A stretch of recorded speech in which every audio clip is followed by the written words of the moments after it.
Good morning everyone. Praise God. എൻ്റെ പേര് മഞ്ജു. ദൈവത്തിനാമത്തിന് മഹത്വം ഉണ്ടാകട്ടെ. നമ്മളുടെ ദൈവം കൺസ്യൂമിങ് ഫയർ ആണ്, അല്ലെ? ദഹിപ്പിക്കുന്ന തീയാണ്. അവൻ ഇന്ന് നമ്മളോട് സംസാരിക്കുന്നു. നേരത്തെ കാലങ്ങളിൽ പിതാവ് തൻ്റെ ദാസന്മാരായിരുന്ന പ്രവാചകന്മാർ വഴിയാണ് സംസാരിച്ചുകൊണ്ടിരുന്നതെങ്കിൽ, അല്ലെ, പ്രോഫറ്റുമാർ വഴിയാണ് സംസാരിച്ചുകൊണ്ടിരുന്നതെങ്കിൽ ഇന്ന് തൻ്റെ പുത്രൻ വഴിയാണ് പിതാവ് സംസാരിക്കുന്നത്.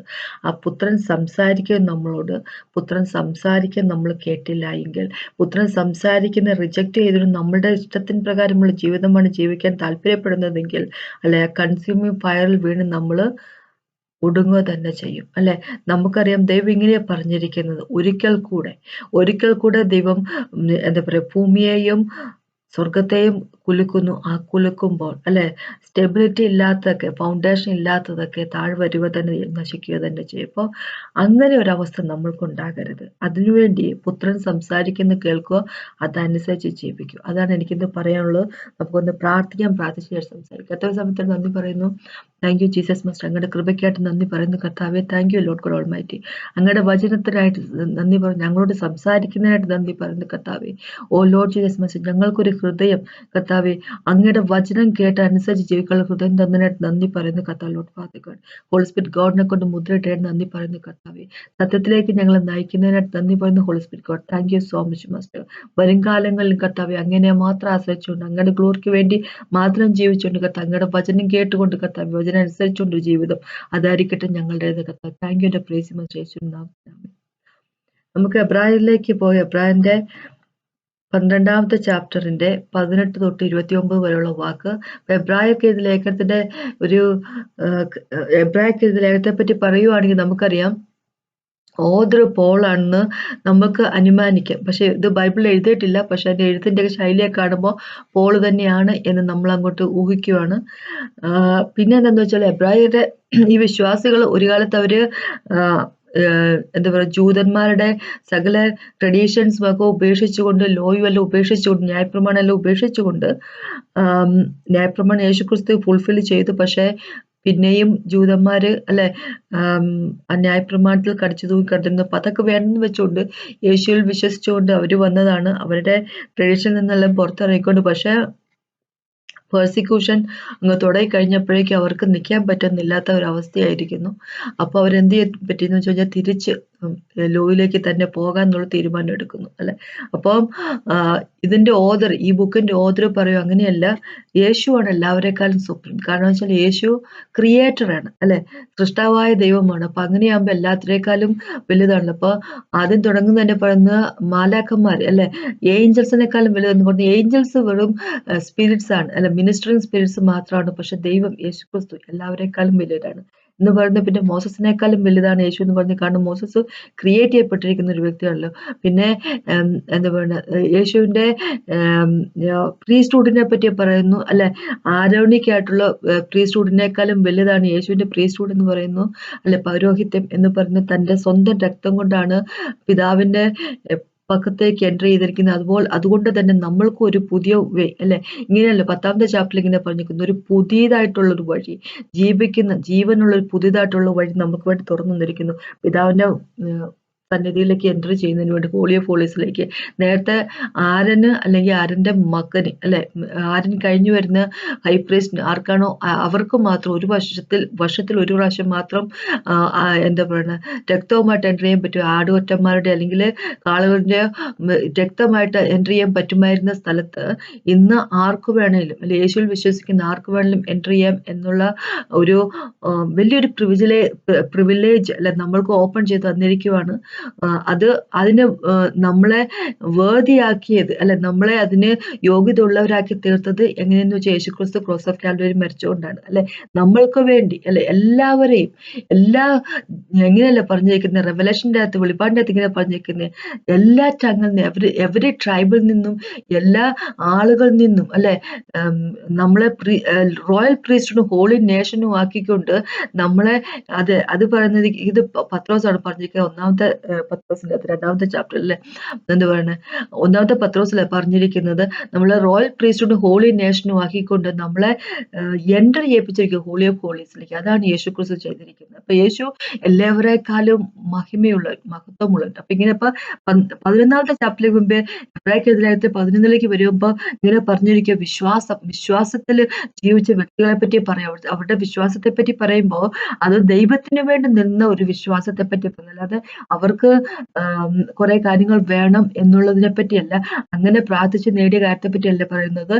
അതിനേക്കാൾ ഉപരി തങ്ങളുടെ ജീവിതം വേണ്ടെന്ന് വെച്ചുകൊണ്ട് ദൈവത്തിന് വേണ്ടി, ദൈവത്തിന്റെ വചനത്തിനായിട്ട്, ദൈവം പറഞ്ഞ വാക്ക് കേട്ടുകൊണ്ട് ജീവിച്ച വ്യക്തി. ഉദാഹരണമായിട്ട് പറയുകയാണെങ്കിൽ മോസസ് അല്ലെ, മോസസ് എന്താ പറയുന്നത്, ഈജിപ്തിലുള്ള സകല ട്രഷറും വേണ്ടെന്ന് വെച്ച്, ഈജിപ്തില് ഫറവോന്റെ മകളുടെ പുത്രൻ എന്നുള്ള പദവിയൊക്കെ വേണ്ടെന്ന് വെച്ചിട്ട്, പക്ഷെ യേശുവിന്റെ ക്രോസ് ആണ് ഏറ്റവും വലുത് അല്ലെ, യേശുവിന്റെ സഹനമാണ് ഏറ്റവും വലുത് എന്ന് വിചാരിച്ചുകൊണ്ട് ദൈവത്തിന്റെ മക്കളോടൊപ്പം സഹിക്കാൻ വേണ്ടി ഇറങ്ങി പുറപ്പെട്ട വ്യക്തിയല്ല. നോവ നാട്ടുകാരുടെ എല്ലാം മുമ്പിൽ വെച്ച് എന്താ പറയാ, ഇയാൾ എന്താ ചെയ്യുന്നത് എന്ന് തോന്നത്തക്ക രീതിയിൽ അല്ല ഒരു ആർക്ക് ദൈവം സൃഷ്ടിച്ചപ്പോ അല്ലെ, അങ്ങനത്തെ ഒരു ആർക്ക് ആരും കണ്ടിട്ടില്ല, മഴയെ പറ്റി ആരും കേട്ടിട്ടില്ല, പക്ഷെ എല്ലാവരുടെയും മുമ്പില് വെറും എന്താ പറയാ കളിയാക്കപ്പെടുന്ന ഒരു വ്യക്തിയായിട്ടല്ലേ. അപ്പൊ അങ്ങനത്തെ ഒരു കാര്യം ചെയ്യുമ്പോ, ഒരിക്കൽ പോലും കാണാത്തൊരു കാര്യത്തെപ്പറ്റി ചെയ്യുമ്പോ എല്ലാവരും കളിയാക്കുമല്ലോ. അപ്പൊ അതൊന്നും ഒരു പ്രശ്നമല്ലെന്നുള്ള രീതിയിൽ ദൈവം പറഞ്ഞതാണ് ഞാൻ വിശ്വസിക്കുന്നു.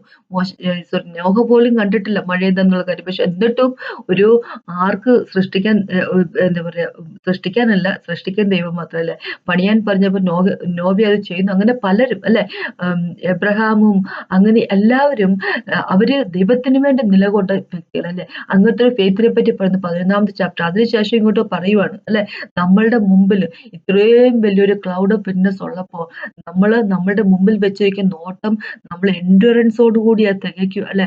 യേശുക്രിസ്തു നമ്മുടെ ഓദർ ആൻഡ് ഫിനിഷർ, ഫെയ്ത്തിന്റെ ഓദർ ആൻഡ് ഫിനിഷർ ആക്കുന്ന യേശുക്രിസ്തുവിനെ നോക്കിക്കൊണ്ട് തികയ്ക്കുക എന്ന് പറഞ്ഞിരിക്കുക. അപ്പൊ അതെല്ലാം കഴിഞ്ഞതിന് ശേഷം ഇവിടെ പറയാം 18ാമത്തെ വാക്കോട്ട് ഇങ്ങനെ പറയാം, 18 തൊട്ട് 29 വരെ പറയുവാണ്, സ്ഥൂലമായതും തീ കത്തുന്നതുമായ പർവ്വതത്തിനും മേഘ തമസ് കൂരിരുട്ട് കൊടുങ്കാറ്റ് കാഹളനാദം വാക്കുകളുടെ ശബ്ദം എന്നിവയ്ക്കും അടുക്കൽ അല്ലല്ലോ നിങ്ങൾ വന്നിരിക്കുന്നത് അല്ലെ. അപ്പൊ ഈ എബ്രായരോട്, ഈ വിശ്വാസികളോട്, യേശുവിലെ വിശ്വാസികളോട് പറയുക, നിങ്ങൾ തിരിച്ചു പോകരുത്. നിങ്ങൾ ഇപ്പൊ വന്നിരിക്കുന്ന ഇവിടെ എന്ന് വെച്ച് കഴിഞ്ഞാല് സീനായ് മലയിലല്ല, എന്ന് വെച്ച് കഴിഞ്ഞാൽ ലോയിലേക്കല്ല നിങ്ങൾ വന്നിരിക്കുന്നത് അല്ലെ. അത് കഴിഞ്ഞു പോയി, നിങ്ങൾ യേശുവിൽ വിശ്വസിക്കുന്ന വ്യക്തിയാണെന്ന് പറഞ്ഞിരിക്കുക. സ്ഥൂലമായും തീ കത്തുന്നതുമായ പർവ്വതം അല്ലെ, സിനായ് പർവ്വതത്തെ പറ്റിയാ പറയുന്നത്. മേഘതമസ് കൂരിരുട്ട് കൊടുങ്കാറ്റ് കാഹളനാദം വാക്കുകളുടെ ശബ്ദം എന്നിവയ്ക്കും. അപ്പൊ ഇതെല്ലാം മേഘവും കൂരിരുട്ടും കൊടുങ്കാറ്റും കാഹളനാദവും ഒക്കെ എപ്പോഴും ഉണ്ടായെന്ന് വെച്ച് കഴിഞ്ഞാൽ ദൈവം സീനായില് അല്ലെ ഇറങ്ങിയപ്പോൾ അല്ലെ, ഇവരോട് 3 ദിവസം മോസസിനോട് പറഞ്ഞ് ദൈവം വിടുന്നു, ഇവരെ വാഷ് ചെയ്ത് ക്ലീൻ ചെയ്ത് അല്ലെ, കോൺഗ്രേഷൻ അന്നുണ്ടായിരുന്ന കൂടെ ഉണ്ടായിരുന്ന ഇസ്രായേൽ മക്കളെല്ലാം എല്ലാം 3ാമത്തെ ദിവസത്തേക്കായിട്ട് സെറ്റപ്പ് ആയിട്ട് റെഡി ആയിട്ട് നിൽക്കുമെന്ന് പറയുന്നു. 3ാമത്തെ ദിവസം ദൈവം വരും എന്ന് പറഞ്ഞിരിക്കും അല്ലെ, ദൈവം സീനായിൽ വരും എന്ന് പറഞ്ഞിരിക്കുന്നു. അപ്പൊ അതിനായിട്ട് ഇവര് കാത്തു നിൽക്കുമ്പോ രാവിലെ തന്നെ ദൈവത്തിന്റെ എന്താ പറയാ ആ പ്രസൻസ് അല്ലെ, ദൈവം വരുന്നു. അപ്പോ അവിടെ തമസും കൂരിരുട്ടും അല്ലെ, കാറ്റും കാഹളനാദും എല്ലാം ഉണ്ട്. അപ്പൊ അതിനെപ്പറ്റിയാ പറഞ്ഞിരിക്കുന്നത്. അപ്പൊ അങ്ങനെ ആ ഒരു എന്താ പറയുക പർവ്വതത്തിലേക്കല്ല നിങ്ങൾ വന്നിരിക്കുന്നു പറയുക. 19ാമത്തെ വാക്ക്, ആ ശബ്ദം കേട്ടവർ ഇനിയും കാഹളനാദം വാക്കുള്ള ശബ്ദം എന്നിവയ്ക്ക് അടുക്കൽ അല്ലല്ലോ നിങ്ങൾ വന്നിരിക്കുന്നു. ആ ശബ്ദം കേട്ടവർ ഇനി ഒരു വചനം തങ്ങളോട് പറയരുതേ എന്ന് അപേക്ഷിച്ചു. ഒരു മൃഗം എങ്കിലും പർവ്വതം തൊട്ടാൽ അതിനെ കല്ലെറിഞ്ഞു കൊല്ലണം എന്നുള്ള കൽപ്പന അവർക്ക് സഹിച്ചു കൂടാഞ്ഞു. ഞാൻ അത്യന്തം പേടിച്ചു വിറയ്ക്കുന്നു എന്ന് മോശയും പറയത്തക്കവണ്ണം ആ കാഴ്ച ഭയങ്കരമായിരുന്നു. അപ്പൊ ദൈവം ഇറങ്ങിയപ്പോൾ, ദൈവം വന്നപ്പോൾ, സീനായിലേക്ക് വന്നപ്പോൾ അല്ലെ, ദൈവത്തിന്റെ പ്രസൻസ്. അപ്പൊ സീനായില് അന്ന് വന്ന ദൈവം എന്ന് പറയുന്നത് പിതാവല്ല, പുത്രനാണ്, ജീസസ് ക്രൈസ്റ്റ് ആണെന്നാണ് പറയുന്നത്. എക്സോഡസിന്റെ 19 വായിക്കുമ്പോൾ നമുക്ക് കാണാൻ പറ്റുന്ന ഒരു കാര്യമാണ്. അപ്പോ എനിവേ ഇങ്ങനെയാണ് പറഞ്ഞിരിക്കുന്നത്. എങ്ങനെയെന്ന് വെച്ച് കഴിഞ്ഞാല് അവിടെ ഒരു മൃഗം പോലും ആ പർവ്വതത്തിന്റെ അടുത്ത് പോകരുത് അല്ലെ, അബദ്ധത്തിൽ പോലും ആ പർവ്വതത്തെ തുടരുത് എന്ന് പറഞ്ഞിരിക്കും, ടച്ച് ചെയ്യാൻ പറഞ്ഞിരിക്കുക. കാരണം വെച്ചാല് ദൈവത്തിന്റെ ഗ്ലോറി അത് ക്യാരി ചെയ്യാൻ വേണ്ടി ആൾക്കാർക്കോട് പറ്റത്തുണ്ടായിരുന്നില്ല, അതിനുള്ള പ്യൂരിറ്റി ഉണ്ടായിരുന്നില്ല അല്ലെ. അങ്ങനെ ഒരു സിറ്റുവേഷൻ ആയിരുന്നു സ്ഥലത്ത് നിന്ന്. പക്ഷെ നമ്മൾക്ക് ഇന്ന് കിട്ടിയിരിക്കുന്ന കവറിനെ പറ്റി പറയുക. 22ാമത്തെ വാക്ക് കേട്ട്, പിന്നെയോ സിയോൻ പർവ്വതത്തിനും ജീവനുള്ള ദൈവത്തിന്റെ നഗരമായ സ്വർഗീയ യെരൂശലേമിനും അനേകായിരം ദൂതന്മാരുടെ സർവ്വസംഘത്തിനും സ്വർഗത്തിൽ പേരെഴുതിയിരിക്കുന്ന ആദിജാതന്മാരുടെ സഭയ്ക്കും എല്ലാവരുടെയും ദൈവമായ ന്യായാധിപതിക്കും സിദ്ധന്മാരായ നീതിമാന്മാരുടെ ആത്മാക്കൾക്കും പുതു നിയമത്തിന്റെ മധ്യസ്ഥത യേശുക്രിസ്തുവിനും ഹാബേലിന്റെ രക്തത്തെക്കാൾ ഗുണകരമായി സംസാരിക്കുന്ന പുണ്യാഹ രക്തത്തിനും അടുക്കലത്ര നിങ്ങൾ വന്നിരിക്കുന്നു. അപ്പോൾ ദൈവം പറഞ്ഞിരിക്കുവോ, അന്ന് ഒരു മൃഗം പോലും ആ പർവ്വതം തുടരുന്നു പറയുമ്പോൾ അല്ലെ, അത്രയ്ക്കും ഭയാനകമായിട്ടുള്ള ഒരു കാര്യമായിരുന്നെങ്കിൽ ഇന്ന് നമ്മൾക്ക് ദൈവത്തിന്റെ മുമ്പിൽ ഏത് നേരത്ത് വേണമെങ്കിൽ എപ്പോ വേണമെങ്കിലും നമുക്ക് കയറി ചെല്ലാം എന്നുള്ള ഒരു അവസ്ഥയിലേക്ക് മനുഷ്യവർഗത്തെ ദൈവം തന്റെ രക്തം കൊണ്ട് വീണ്ടെടുത്തിരിക്കുകയാണ് അല്ലെ. മനുഷ്യവർഗത്തെ മാറ്റിയിരിക്കുക. നേരത്തെ വർഷത്തിൽ ഒരു പ്രാവശ്യം മാത്രം അല്ലെങ്കിൽ ആരിന്റെ ഡിസെൻഡൻസ്, ആരിന്റെ തുടർച്ചക്കാരന് അല്ലെ മാത്രം വർഷത്തിൽ ഒരിക്കൽ മാത്രം കയറാൻ ചെല്ലാൻ പറ്റുന്ന സ്ഥലത്തേക്ക് ഇന്ന് ഏത് നിമിഷം വേണമെങ്കിലും കയറി ചെല്ലാം എന്നുള്ളതാക്കി മാറ്റിയിരിക്കുന്നത്. എങ്ങനെയാണ് ചെയ്തത് ദൈവം? തന്റെ പുത്രനായിട്ടുള്ള യേശുക്രിസ്തുവിന്റെ ക്രോസ് ഓഫ് കാൽവരിയിൽ ബലി കൊടുത്തുകൊണ്ട് അല്ലെ, പിതാവ് സ്വന്തം പുത്രനെ ബലി കൊടുത്തുകൊണ്ട് നമ്മൾക്ക് ജീവൻ തന്നിരിക്കും. ജീവൻ തന്നെയല്ല, ദൈവത്തെ തന്നെ നമുക്ക് നമ്മുടെ ഉള്ളില്, ദൈവം തന്നെ നമ്മുടെ ഉള്ളിൽ വസിക്കുന്നു. നമ്മളെ ദൈവത്തിന്റെ ആലയങ്ങളാക്കി മാറ്റിയിരിക്കുന്നു, ടാബർനാക്കിളാക്കി നമ്മൾ മാറ്റിയിരിക്കുന്നു, നമ്മളെ ഹോളി ആക്കിയിരിക്കുന്നു. ദൈവത്തിന്റെ തന്നെ റൈച്ചസ്നെസ് നമുക്ക് തന്നിരിക്കുന്നു, വീണ്ടെടുക്കപ്പെട്ടവരായിരിക്കുന്നു അല്ലെ. നമ്മളുടെ പേര് സ്വർഗത്തിൽ രജിസ്റ്റർ ചെയ്യപ്പെട്ടിരിക്കുന്നു, ദൈവത്തിന് അറിവുള്ളവരായി മാറിയിരിക്കുന്നു അല്ലെ. നമ്മൾ അങ്ങനെ ഉള്ള വ്യക്തികളാക്കി മാറ്റിയിരിക്കുന്ന ദൈവം ഇന്ന് നമ്മൾക്ക് ദൈവത്തിന്റെ അടുത്തേക്ക് മുമ്പിലേക്ക് ചെല്ലാൻ പറ്റും. ന്യായാധിപനായ ദൈവത്തിന് മുമ്പിലേക്ക് ചെല്ലാൻ പറ്റും അല്ലെ. നമ്മളുടെ എന്താ പറയുന്നത്, മീഡിയേറ്റർ യേശു ക്രിസ്തു. മനുഷ്യരും ദൈവത്തിനും ഇടയിൽ ഒരൊറ്റ മീഡിയേറ്റർ മാത്രമുള്ള യേശു ക്രിസ്തു അല്ലെ. അപ്പൊ യേശു 1 തിമോത്തി 2 ചാപ്റ്ററിൽ അങ്ങനെ പറഞ്ഞിരിക്കുന്നത്, ഒരു മീഡിയേറ്റർ മാത്രം, മീഡിയേറ്റർ നമ്മളുടെ ദൈവത്തിന്റെ ഒപ്പമുണ്ട്. അപ്പൊ അങ്ങനെയാകുമ്പോ നമ്മൾക്ക് ഈസി ആയിട്ട്, നമുക്ക് ഭയമില്ലാതെ, എബ്രായന്റെ 10:19 തൊട്ടുള്ള വാക്ക് വായിക്കുമ്പോൾ ഇങ്ങനെ പറഞ്ഞിരിക്കുന്നത്, ഭയമില്ലാതെ നമ്മൾക്ക് അല്ലെ. എബ്രായ ലേഖനത്തിന്റെ 10ാമത്തെ ചാപ്റ്ററിലേക്ക് ഇങ്ങനെ പറഞ്ഞിരിക്കുന്നത്, ഭയമില്ലാതെ ദൈവത്തിന്റെ ഗ്രേസ് അല്ലെ, ഗ്രേസ് അല്ല, എന്താ പറയാ, ആ ത്രോൺ ഓഫ് ഗ്രേസിലേക്ക് നമുക്ക് ചെല്ലാൻ പറ്റും, അപ്രോച്ച് ചെയ്യാൻ പറ്റും. അങ്ങനെ മനുഷ്യനെ വേദിയാക്കി മാറ്റിയിരിക്കുന്ന യേശുക്രിസ്തു അല്ലെ. അപ്പോ അങ്ങനെ അതാണ് നമ്മുടെ ഇന്നത്തെ പൊസിഷൻ എന്നാ പറഞ്ഞിരിക്കുന്നത് അല്ലെ. ജീവനുള്ള ദൈവത്തിന്റെ നഗരമായ സ്വർഗീയ യെരൂശലേമിലേക്കും അനേകായിരം ദൂതന്മാരുടെ സർവ്വസംഘത്തിനും സ്വർഗത്തിൽ പേരെഴുതിയിരിക്കുന്ന ആദിജാതന്മാരുടെ സഭയ്ക്കും എല്ലാവരുടെയും ദൈവമായ ന്യായാധിപതിക്കും സിദ്ധന്മാരായ നീതിമാന്മാരുടെ ആത്മാക്കൾക്കും പുതു നിയമത്തിന്റെ മധ്യസ്ഥനായ ആത്മാക്കൾക്കും പുതുനിയമത്തിന്റെ മധ്യസ്ഥന് യേശുക്രിസ്തുവിനും ഹാബേലിന്റെ രക്തത്തെക്കാൾ ഗുണകരമായി സംസാരിക്കുന്ന പുണ്യാഹ രക്തത്തിനും അടുക്കലത്ര നിങ്ങൾ വന്നിരിക്കുന്നു. യേശുക്രിസ്തുവിന്റെ രക്തം ഹാബേലിന്റെ രക്തത്തെക്കാൾ, ഏബേലിന്റെ രക്തത്തെക്കാളും അല്ലെ, എന്താ പറയാ, നമ്മൾക്ക് വേണ്ടി വാദിക്കുന്നു. ഏബേലിന്റെ രക്തം വെഞ്ചൻസിനെ പറ്റിയാണ് പറയുന്നത് അല്ലെ, പ്രതികാരം ചെയ്യാൻ പറയും. യേശുക്രിസ്തുവിന്റെ രക്തം പറയുന്നത് അവരോട് ക്ഷമിച്ചു കൊടുക്കുക, അവര് ചെയ്ത തെറ്റാണ്, അവര് പാവമാണ്, പക്ഷെ അവർക്ക് വേണ്ടി കൂടെ ഉള്ളത്, അവരെ പാവത്തിന് പരിഹാരത്തിന് വേണ്ടി കൂടെ ഉള്ളത് ഞാൻ ക്രോസ് ഓഫ് കാൽവറി ചെയ്തു കഴിഞ്ഞിരിക്കുന്നു. അപ്പോ ഇവിടെ ദൈവം പറഞ്ഞിരിക്കുക, ദൈവത്തിന്റെ മുമ്പിലേക്ക് ഒരു എൻട്രി നമുക്ക് തന്നിരിക്കുകയാണ്. അപ്പൊ അതാണ് നമ്മൾക്ക് ഇന്നത്തെ നമ്മളുടെ പൊസിഷൻ. നേരത്തെ ഒരു മൃഗം പോലും ആ പർവ്വതത്തെ ടച്ച് ചെയ്ത് കഴിഞ്ഞാൽ അതിനെ കൊല്ലണം എന്ന് പറഞ്ഞ സ്ഥലത്ത് അല്ലെ, ഇന്ന് ആർക്കു വേണമെങ്കിലും അല്ലെ, മൃഗം എന്ന് പറയുമ്പോൾ മനഃപൂർവ്വം അല്ല ചെയ്യുന്നത്, മനഃപൂർവ്വം അല്ല അത് പോയി ടച്ച് ചെയ്ത്, അതിന്റെ ഒരു നേച്ചർ അങ്ങനെയാണ് അല്ലെ. ചാടി ഓടി മറിഞ്ഞ് നടക്കുക എന്നുള്ളതാണ് മൃഗങ്ങൾ. അല്ലെങ്കിൽ എവിടെയെങ്കിലും പുല്ല് കാണുന്നിടത്ത് പോയി കടിച്ച് തിന്നുക എന്നുള്ളതാണ് അതുങ്ങളുടെ ഒരു രീതി. പക്ഷെ മനുഷ്യരെ സംബന്ധിച്ചിടത്തോളം മനുഷ്യർ പാപം ചെയ്യുന്ന വ്യക്തികളാണ് അല്ലെ. അവരെയും തന്റെ രക്തം കൊണ്ട് വാഷ് ചെയ്തിട്ട് അല്ലെ, യേശുക്രിസ്തു പിതാവിന്റെ പക്കലേക്ക് അല്ലെ ഒരു വാതിൽ നമുക്കായിട്ട് തുറന്നു വന്നിരിക്കുകയാണ്.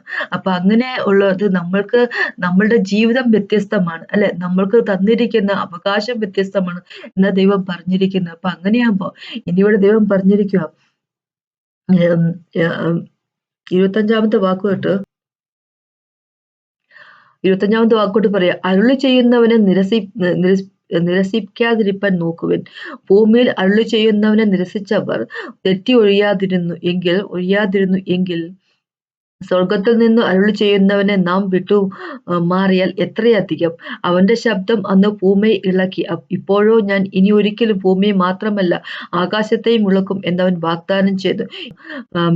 ഇനി ഒരിക്കൽ എന്നത് ഇളക്കമില്ലാതെ നിലനിൽക്കേണ്ടതിന് നിർമ്മിതമായ ഇളക്കമുള്ളതിന് മാറ്റം വരും എന്ന് സൂചിക്കുന്നു. ആകയാൽ ഇളകാത്ത രാജ്യം പ്രാപിക്കുന്നത് കൊണ്ട് നാം നന്ദിയുള്ളവരായി ദൈവത്തിന് പ്രസാദം വരുമാറു ഭക്തിയോടും ഭയത്തോടും കൂടെ സേവ ചെയ്യുക. നമ്മുടെ ദൈവം ദഹിപ്പിക്കുന്ന അഗ്നിയല്ലോ.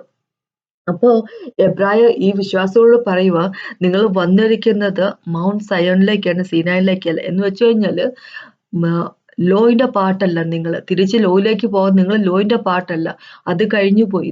ഇത് മൗണ്ട് സയോണിലേക്കാണ് വന്നിരിക്കുന്നത്, അല്ലെ? ദൈവത്തിന്റെ പക്കലേക്ക് വന്നിരിക്കുന്നത്, ദൈവത്തിലേക്കാണ് നിങ്ങൾ വന്നിരിക്കുന്നത്. യേശുക്രിസ്തു നിങ്ങളുടെ മധ്യസ്ഥനായിട്ട് ഒന്നും ഉണ്ട്, അല്ല? അപ്പൊ നിങ്ങൾ തിരിച്ചു പോകാൻ ശ്രമിക്കരുത്. ഇനിയിപ്പോ ഇവിടെ 25ാമത്തെ വാക്ക് പറയുന്നു, അവൻ അരുളി ചെയ്ത് നമ്മളോട് സംസാരിക്കുന്നു. ഈ ഭൂമിയിൽ നിങ്ങളുടെ അരുളി ചെയ്തവൻ, അതായത് ദൈവം മോസസ് വഴി ഇസ്രായേൽ മക്കളോട് സംസാരിച്ചപ്പോൾ അവര് കേൾക്കാൻ അത് കൂട്ടാക്കിയില്ല, അല്ലെ? അവരെ തള്ളിക്കളയുകയാണ് ചെയ്തിരുന്നത്. പക്ഷെ ഇങ്ങനെ പറയാം, അപ്പൊ ഇങ്ങനെ പറഞ്ഞിരിക്കുന്ന ദൈവം, ഭൂമിയിൽ ദൈവം മോസസ് വഴി അരുളി ചെയ്തപ്പോൾ, അതായത് ഇവരെ ലോ കൊടുത്തപ്പോൾ, ഇസ്രായേൽ മക്കൾക്ക് ലോ കൊടുത്തപ്പോൾ അവരെ കനാനിലേക്ക് കൊണ്ടുവരാൻ വേണ്ടി ശ്രമിക്കുമ്പോൾ, അല്ലെ, അവര് പക്ഷെ മോസസിനെ അനുസരിക്കാനൊന്നും വലിയ താല്പര്യമൊന്നും കാണിക്കാതെ അവർക്ക് ഇഷ്ടമുള്ള രീതിയിൽ എന്നും പ്രശ്നങ്ങളായിരുന്നു, അല്ലെ? നമ്മള് ആ ചാപ്റ്ററുകളൊക്കെ വായിക്കുമ്പോൾ നമുക്കറിയാൻ പറ്റും, എന്നും പ്രശ്നങ്ങളായിരുന്നു. പക്ഷെ ദൈവം പറയുവാ, അന്ന് അവർക്ക് അതിന് തക്കതായിട്ടുള്ള പണിഷ്മെന്റ് കിട്ടിയെങ്കിൽ ഇന്ന് സ്വന്തം പുത്രൻ വഴി പിതാവ് നമ്മളോട് സംസാരിക്കുമ്പോൾ നമ്മളത് കൈക്കൊള്ളാൻ നമ്മൾ താല്പര്യപ്പെടുന്നില്ല എങ്കിൽ, നമ്മൾ റിജക്റ്റ് ചെയ്യുന്നതെങ്കിൽ എന്താണ് നമുക്ക് ഉള്ള കൂലി എന്തായിരിക്കും എന്ന് ദൈവം നമ്മളോട് പറയുവാണ്, അല്ലെ? ഇനി അവന്റെ ശബ്ദം അന്ന് ഭൂമിയെ അരുളി ചെയ്യുന്ന അവന്റെ ശബ്ദം അന്ന് ഭൂമിയെ ഇളക്കി, അല്ലെ? സിനായിൽ വെച്ച് നടന്ന കാറ്റെപ്പറ്റി പറയുന്നു. ഇപ്പോഴോ ഞാൻ ഇനി ഒരിക്കൽ ഭൂമിയെ മാത്രമല്ല ആകാശത്തെയും ഇളക്കും എന്ന് അവൻ വാഗ്ദാനം ചെയ്തിരിക്കും. ഇനി ഒരിക്കൽ എന്നത് ഇളക്കമില്ലാതെ നിലനിൽക്കേണ്ടതിന് നിർബന്ധമായ ഇളക്കമുള്ളതിനും മാറ്റം വരും എന്ന് സൂചിപ്പിക്കുന്നു. അപ്പൊ ഇങ്ങനെ പറഞ്ഞിരിക്കുന്നത്, അന്ന് സീനായിൽ ദൈവം വന്നപ്പോൾ ദൈവത്തിന്റെ ശബ്ദം, അല്ലെ, മനുഷ്യർക്ക് അത് താങ്ങാൻ പറ്റുമായിരുന്നില്ല. അത്രയധികം ഇളക്കമുണ്ടാക്കുന്ന തരത്തിലുള്ളതായിരുന്നെങ്കിൽ, അല്ലെ, ഇങ്ങനെ പറഞ്ഞിരിക്കുന്നത്, ഒരു പ്രാവശ്യം കൂടെ താൻ ഇളക്കും എന്ന് പറഞ്ഞു, ഷേക്ക് ചെയ്യും എന്ന് പറഞ്ഞിരിക്കുന്നത്. ഷേക്ക് ചെയ്യപ്പെടുന്നതിനെല്ലാം ഷേക്ക് ചെയ്ത് മാറ്റുന്നതിന് വേണ്ടിയിട്ടും, അല്ല, മാറ്റിക്കളഞ്ഞതിന് വേണ്ടിയും, ഇളക്കമില്ലാത്തതിനെ നിലനിർത്തുന്നതിനും വേണ്ടി അതാ ദൈവം പറഞ്ഞിരിക്കുന്നത്. ഇപ്പൊ ഇവിടെ 28ാമത്തെ വാക്ക് പറയും, ആകയാൽ ഇളകാത്ത രാജ്യം പ്രാപിക്കുന്നത് കൊണ്ട് നാം നന്ദിയുള്ളവരായ ദൈവത്തിന് പ്രസാദം വരുമാറ് ഭക്തിയോടും ഭയത്തോടും കൂടെ സേവ ചെയ്യുക. നമ്മൾക്ക് തന്നിരിക്കുന്ന രാജ്യം, സ്വർഗത്തിന്റെ രാജ്യം ഇളക്കമില്ലാത്തതാണ്, അല്ലെ? എത്രമാത്രം ഇളക്കം ഒന്നെന്ന് പറഞ്ഞാൽ അത് ഇളകാത്തതാണ്, അല്ലെ? അങ്ങനെ ഒരു ഇളകാത്ത രാജ്യത്തിന്റെ പാട്ടായിട്ട് നമുക്ക് ജീവൻ തന്നിരിക്കുകയാണെങ്കിൽ എന്ത് ദൈവം പറഞ്ഞിരിക്കുന്നത്, അതില് നമ്മള് ഭയഭക്തിയോടുകൂടി ദൈവത്തെ സേവിക്കാൻ പറഞ്ഞിരിക്കുന്നത്. നമ്മുടെ ദൈവം ദഹിപ്പിക്കുന്ന അഗ്നിയാൽ ആണെന്ന് പറഞ്ഞിരിക്കുക. അപ്പം ദൈവം ഇളക്കും സകലതിനെ, ദൈവം ഷെയ്ക്ക് ചെയ്യും സകലതിനെ, അല്ലെ? ദൈവം കുലുക്കും സകലതിനെ. കുലുക്കുന്ന സമയം വരുന്നു, സ്വർഗത്തെയും കുലുക്കുന്നു, ഭൂമിയെയും കുലുക്കുന്നു. അങ്ങനെയാകുമ്പോൾ അടിസ്ഥാനമില്ലാത്ത സകലം താഴെ വരും. അടിസ്ഥാനം വേണം. എവിടെയാണ് അടിസ്ഥാനം വേണ്ടത്? യേശുക്രിസ്തുവിലാണ്, അല്ലെ? നമ്മൾ കൊളോസ്യർക്ക് ലേഖനത്തിൽ 2ാമത്തെ ചാപ്റ്ററിലേക്ക് പോകുമ്പോൾ 6-7 വാക്കുകൾ ഇങ്ങനെ പറഞ്ഞിരിക്കുന്നു, നിങ്ങൾ യേശുവിനെ സ്വീകരിച്ചവനാണെങ്കിൽ അവനിൽ എന്താ പറയാ, അവനിൽ ജീവിക്കുന്ന വ്യക്തികളായിരിക്കും എന്ന് പറയാം, അവനിൽ നടക്കുന്നവരായിരിക്കും എന്ന് പറഞ്ഞിരിക്കുക. കൊളോസ്യന്റെ 2:6-7 പറഞ്ഞിരിക്കുക, ആയാൽ നിങ്ങൾ കർത്താവ് യേശുക്രിസ്തുവിനെ കൈക്കൊണ്ടതുപോലെ അവന്റെ കൂട്ടായ്മയിൽ നടപ്പിൽ. അപ്പൊ ദൈവത്തിന്റെ കൂട്ടായ്മയിൽ, യേശുക്രിസ്തുവിന്റെ കൂട്ടായ്മയിൽ അവനിൽ വോക്ക് ചെയ്യുന്നവരായിരിക്കുക, യേശുക്രിസ്തുവിൽ ജീവിക്കുന്ന വ്യക്തികളായിരിക്കും എന്ന് പറയുക. 7ാമത്തെ വാക്ക്, അവനിൽ വേരൂന്നിയും ആത്മീയ വർധന പ്രാപിച്ചും നിങ്ങൾക്ക് ഉപദേശിച്ചു തന്നതിന് ഒത്തവണ്ണം വിശ്വാസത്താൽ ഉറച്ചും സ്തോത്രത്തിൽ കവിഞ്ഞും ഇരിപ്പ്. അപ്പൊ യേശുക്രിസ്തുവിൽ നിങ്ങൾ വിശ്വസിക്കുന്ന വ്യക്തികളാണെങ്കിൽ, യേശുവിൽ നിങ്ങൾ കൈക്കൊണ്ട വ്യക്തികളാണെങ്കിൽ അവന്റെ കൂട്ടായ്മയിൽ ജീവിക്കുക, അവനിലായിരിക്കും, അവനിൽ നടക്കുക എന്ന് പറഞ്ഞിരിക്കുന്നു. അതോടൊപ്പം തന്നെ അവനിൽ വേരൂന്നിയ വ്യക്തികളായിരിക്കുക, ആത്മീയ വർധന പ്രാപിച്ച വ്യക്തികളായിരിക്കുക, നിങ്ങൾക്ക് ഉപദേശിച്ചു തന്നതിന് ഒത്തവണ്ണം വിശ്വാസത്തിൽ ഉറച്ചവരായിരിക്കുക, സ്തോത്രത്തിൽ കവിഞ്ഞ് ഇരിക്കുന്ന വ്യക്തിയായിരിക്കും. നിങ്ങളുടെ ഹൃദയം എന്താ പറയാ, നന്ദി കൊണ്ട് നിറയട്ടെ. നിങ്ങൾ വിശ്വാസത്തിൽ ഉറച്ചവരായിരിക്കണം. 11ാമത്തെ പാരഗ്രാഫില് എബ്രായർക്ക് ലേഖനത്തിൽ പറഞ്ഞിരിക്കുന്നത് അല്ലെ, നിങ്ങൾ യേശുവിൽ വേരൂന്നിയ വ്യക്തികളായിട്ട് ആത്മീയ വർധന വന്നിരിക്കുന്ന വ്യക്തികളായിട്ട് ഇങ്ങനെ അല്ല എങ്കിൽ, യേശുവിൽ വേരൂന്നിയവരല്ല എങ്കിൽ, യേശുവിൽ ആത്മീയ വർധന വന്നവരല്ല എങ്കിൽ, യേശുവിൽ വിശ്വാസം കാത്തു സൂക്ഷിക്കുന്ന വ്യക്തികളല്ല എങ്കിൽ, അവന്റെ കൂട്ടായ്മയിൽ നടക്കുന്ന വ്യക്തികൾ അല്ല എങ്കിൽ, ദൈവം ലോകത്തെയും ഈ ഭൂമിയെയും സ്വർഗത്തെയും ഇളക്കുമ്പോൾ അല്ലെ, കുലുക്കുമ്പോൾ നമ്മൾ കുലുങ്ങിപ്പോ താഴെ വീഴുക തന്നെ ചെയ്യും. അപ്പൊ അങ്ങനെ ഉള്ളവരിൽ പ്രസാദിക്കത്തില്ല ദൈവം. അതാ ദൈവം പറഞ്ഞിരിക്കുന്നത് അല്ലെ. അപ്പൊ അതുകൊണ്ട് തന്നെ 12ാമത്തെ ചാപ്റ്ററിന്റെ 1-2 വാക്കുകൾ പറഞ്ഞിരിക്കുന്നത്, നമ്മുടെ മുമ്പിൽ പോയവർ ഒരിക്കൽ പോലും ഇളക്കം തട്ടാത്തവരെന്ന്, ഇളക്കം പറ്റാത്തവരെന്ന്. കാരണം അവര് വിശ്വസിക്കുകയാണ്. ആ വിശ്വാസം ദൈവത്തിന്റെ കീർത്തിക്കായിട്ട് അവർ ഉപയോഗിക്കുന്ന വ്യക്തികൾ, അവരുടെ ജീവിതം ദൈവത്തിനായിട്ട് മാറ്റി വെച്ചിരുന്ന വ്യക്തികളായിരുന്നല്ലോ. തിരിച്ചു പോകണം എന്ന് ആഗ്രഹിക്കുന്ന വ്യക്തികളായിരുന്നില്ല ഇവർക്കല്ല. അതേ ചാപ്റ്ററിൽ പറഞ്ഞിരിക്കുന്ന കാര്യം, ഇവർക്കൊക്കെ തിരിച്ചു പോകണമെങ്കിൽ അവർക്ക് വന്ന വഴിയെ തിരിച്ചു പോകാമായിരുന്നു. അത് അവര് വന്ന രാജ്യത്തേക്ക് തിരിച്ചു പോയിരുന്നു. പക്ഷെ അത് പോകുന്ന ഇവർക്ക് താല്പര്യമില്ലായിരുന്നു. കാരണം അവർക്കായിട്ട് ഒരുക്കുന്ന ഒരു സിറ്റി ഉണ്ടെന്നുള്ള കാര്യം അറിയാമായിരുന്നു. അബ്രഹാമിന് അറിയാമായിരുന്നു, ജേക്കബിനും ഐസക്കിനും ഒക്കെ അറിയാമായിരുന്നു, തങ്ങൾക്ക് വേണ്ടി അല്ലെ, കനാൻ മാത്രമല്ല ദൈവം ഒരുക്കിയിരിക്കുന്നു, തങ്ങൾക്ക് വേണ്ടി ഒരുക്കിയിരിക്കുന്ന വേറൊരു സിറ്റി ഉണ്ടെന്ന്. അതിന്റെ ഫൗണ്ടറും ബിൽഡറും എല്ലാം ദൈവം തന്നെയാണ്. അതിൽ ഞങ്ങൾക്ക് വേണം, ഞങ്ങൾ ആയിരിക്കണം എന്നുള്ള അവരുടെ തീരുമാനമായിരുന്നു. അതുകൊണ്ട് തന്നെ ദൈവത്തിന്റെ ഹിതമനുസരിച്ച് ദൈവത്തെ പ്രീതിപ്പെടുത്തിക്കൊണ്ട് ഒരു ജീവിതം അവർ ജീവിച്ചു. അപ്പൊ അതുപോലെ തന്നെ നമ്മളോടും പറയുക, ഇന്ന് പുത്രൻ വഴി ദൈവം സംസാരിക്കുന്നെങ്കിൽ അവൻ പറയുന്നത് റിജക്ട് ചെയ്യുന്ന വ്യക്തികളായിരിക്കരുത്. ഭൂമിയിൽ അന്ന് മോസസ് വഴി ദൈവം സംസാരിച്ച മോസസിനെ റിജക്ട് ചെയ്തതുപോലെ, മോസസിനെ റിജക്ട് ചെയ്തത് ദൈവത്തെയാണ് അല്ലെ. സമൂഹലിനോട് ദൈവം ഇങ്ങനെ പറഞ്ഞു, അവർക്കൊരു ഇസ്രായേൽ മക്കൾക്ക് ഒരു രാജാവിനെ വേണം അവർ ആവശ്യപ്പെട്ടപ്പോൾ റിജക്ട് ചെയ്ത് ദൈവത്തെയാണ്, അല്ലാതെ മോസസിനെ അല്ല, സോറി ശമൂവേലിനെ അല്ല റിജക്ട് ചെയ്തിരിക്കുന്നത്. അപ്പൊ അങ്ങനെയാകുമ്പോ അല്ലെ, റിജക്ട് ചെയ്യുന്ന വ്യക്തികളായിരിക്കും ദൈവം എന്ത് പറയുന്നു അത് കേൾക്കുന്ന വ്യക്തികളായിരിക്കണം അല്ലെ. അപ്പൊ അങ്ങനെയുള്ള വ്യക്തികളായിരിക്കാം നമ്മൾ, അങ്ങനെയുള്ള വ്യക്തികളായിരിക്കും. അല്ലെങ്കിൽ വീണു പോകരുത്, ഇളക്കം തട്ടുന്ന വ്യക്തികളായിരിക്കരുത് അല്ലെ, വീണു പോകുന്ന വ്യക്തികളായിരിക്കരുത് എന്നാ പറഞ്ഞിരിക്കുന്നത്. പ്രായരോട് ഈ അവിശ്വാസത്തിലുള്ളവരോട് പറയുമോ, നിങ്ങൾ ദൈവം ഷേക്ക് ചെയ്യാൻ വരുന്നു, ഒരു പ്രാവശ്യം കൂടെ ഷേക്ക് ചെയ്യാൻ വരുന്നു, അപ്പൊ വീണു പോകുന്ന വ്യക്തികളായിരിക്കരുത് അല്ലെ എന്നാ പറഞ്ഞിരിക്കുന്നത്. ഈസിയാണ് തിരിച്ച് ജൂഡായിസത്തിലേക്കും ലോയിലേക്കൊക്കെ പോകാൻ പറ്റി. പക്ഷെ പിന്നെ ഒരു കാര്യം ഇവിടെ പറഞ്ഞിരിക്കുക ഇതേ ചാപ്റ്ററിൽ തന്നെ, ഈസോ അല്ലെ, ഈസോ എങ്ങനെ ജേക്കബിന്റെ ബ്രദർ ആയിട്ടുള്ള ഒരു ബൈറ്റ് ഫുഡിനു വേണ്ടി അല്ലെ, ഒരു മോശൽ ബ്രെഡിന് വേണ്ടി, ഒരു കുറച്ചു ഭക്ഷണത്തിന് വേണ്ടി തന്റെ ബർത്ത് റൈറ്റ് വേണ്ടെന്ന് വെച്ച വ്യക്തിയാണ് ഈസോ. അങ്ങനെയുള്ള വ്യക്തികളാകരുത് നമ്മൾ എന്നാ പറഞ്ഞിരിക്കുന്നു അല്ലെ.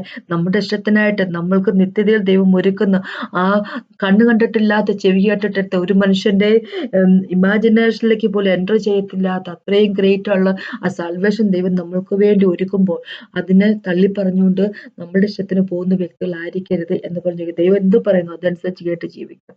അതിനെപ്പറ്റിയാണ് എനിക്കിത് പറയുള്ളപ്പോൾ ഒന്ന് പ്രാർത്ഥിച്ചു നിർത്താം. അതേ സമയത്ത് നന്ദി പറഞ്ഞു കർത്താവ്, അങ്ങയുടെ വചനം കേട്ടുകൊണ്ട് ജീവിക്കുന്ന വ്യക്തികളായിരിക്കട്ടെ. ഞങ്ങളുടെ ജീവിതത്തിനനുസരിച്ച് ഞങ്ങളുടെ ഇഷ്ടത്തിന് പ്രകാരം പോകുന്ന വ്യക്തികളാകാതിരിക്കട്ടെ.